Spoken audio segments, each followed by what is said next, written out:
another episode of the Heirloom Library. First, I just want to say I'm sorry I haven't done a video before this. I've actually been working quite hard on, I'm doing a coloring book, an activity book about our Santa's Elf series elves, and I've been working very diligently on that, and it actually is almost ready. It will be set for release next month, so we'll talk about that later, but that's where I've been. So if you've been wondering, well, where's she been?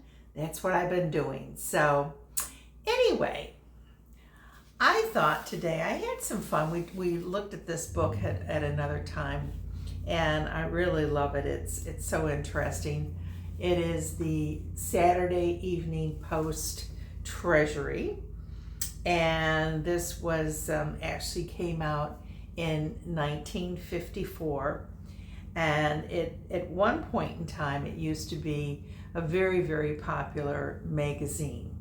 So these are, the articles and covers, and it also has some fun ads in it. And so today I am gonna talk about an article actually from 1907, and it's about Nickelodeons. So I got a little picture here of what they used to look at, and just a brief description here is: before massive ornate movie places were built, a Nickelodeon was the very first type of indoor exhibition space dedicated to showing moving pictures. And the reason for nickel, it's for just 5 cents. Patrons could walk in and watch a continuous loop of short silent films, usually lasting about 15 to 20 minutes. They included brief comedies, newsreels, or dramatic travelogues. And because the films were silent, a live piano player, a small organ, or even a theater manager may talk over the film provided. And I have here a picture of what a Nickelodeon might have looked like. And it's fun to kind of read these articles because this is what was going on at the time. So this is from November 23rd, 1907, and it's an article by Joseph Medal Patterson, and it goes on to say, 3 years ago, there was not a Nickelodeon or 5-cent theater devoted to moving picture shows in America. Today, there are between 4,000 and 5,000, running insolvent, and the number is still increasing. This is the boom time in this movie picture making business. Everybody is making money. Manufacturers, renters, jobbers, exhibitors. Overproduction looms up as a certainty of the near future. But now, as one press agent said enthusiastically, this is the Klondike. And it says the Nickelodeon is tapping an entirely new stratum of people, is developing into theater goers, and that incredible as it may seem, over 2 million people on the average attend the Nickelodeons every day of the year, and a third of these are children. And it goes on to talk a little bit about the cost of running a Nickelodeon. I'm not going to go through it all, but the manager made $25 a week. So, but I guess in 1907 that probably was a pretty decent wage. And it goes on to say that the Nickelodeon is usually a tiny theater containing 199 seats, giving from 12 to 18 performances a day, 7 days a week. Its walls are painted red. The seats are ordinary kitchen chairs, not fastened, and the only break in the red scheme is made by a half a dozen signs in black and white, which were no smoking, hats off, and maybe stay as long as you like. It says it was 1 story high, 25 feet wide, and about 70 feet deep. And I guess most of the time they actually took over a store, just a previous store that was there before, and set it up for to be a Nickelodeon. So kind of fun to think that that's really where the motion picture industry started, was on that little, this little theater showing, all the little shorts for the day. And again, there was no talking. And now this was years later, but for those fans of Downton Abbey on the movie, when they had the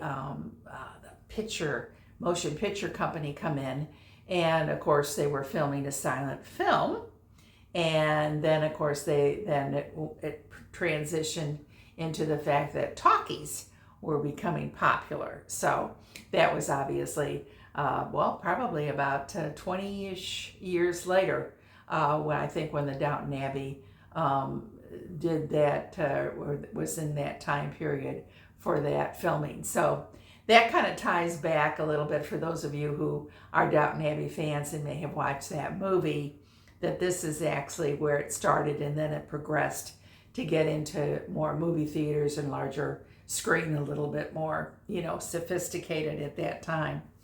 Now, the other thing I want to share with you is the same.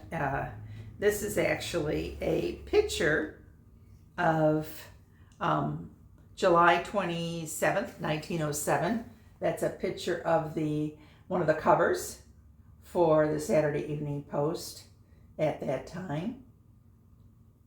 And that ties into, it kind of looks like a movie type of picture, doesn't it? With a dashing gentleman and the girl playing the piano. So that kind of harkens back to that. And then I thought I'd show, again, that there's so much fun in this book, of some advertisements that were in the Saturday Evening Post. These actually were from 1909 and 1908, a little later, but I hope you can see that. And the top one is actually gold medal flour. So, sometimes we don't realize how long the brands that we see every day in the grocery store have been out, but that, of course, came in at the time, a flour sack, and it was Washburn Crosby Company flour. And then the bottom one with this girl, which is a little harder to see, I think, is the Sweetheart of Corn. And it has Toasted Corn Flakes by Kellogg. So there you go. There's a little box of corn flakes. And again, I may be thinking that they went back that far, but and even the name Kellogg, they certainly did. They were having the stores full of their little cornflakes. So anyway, I hope you enjoyed that, and was fun for you to find out a little bit about the Nickelodeons and what they were at that time. I think it's just, again, kind of interesting to read these things as it was happening in that time frame, and kind of look back to now, where movies have come so far into huge, almost more like auditorium kind of things, and of course streaming and having it on your phone, having it on your laptop, your whatever device you have. Now you can watch movies. So kind of interesting how far that has come, and I guess in some ways a relatively short amount of time. But anyway, I hope you will subscribe and like the video. And of course, if you have any questions or comments, I'd love to hear from you. And so we'll see you till next time. Thanks for joining me.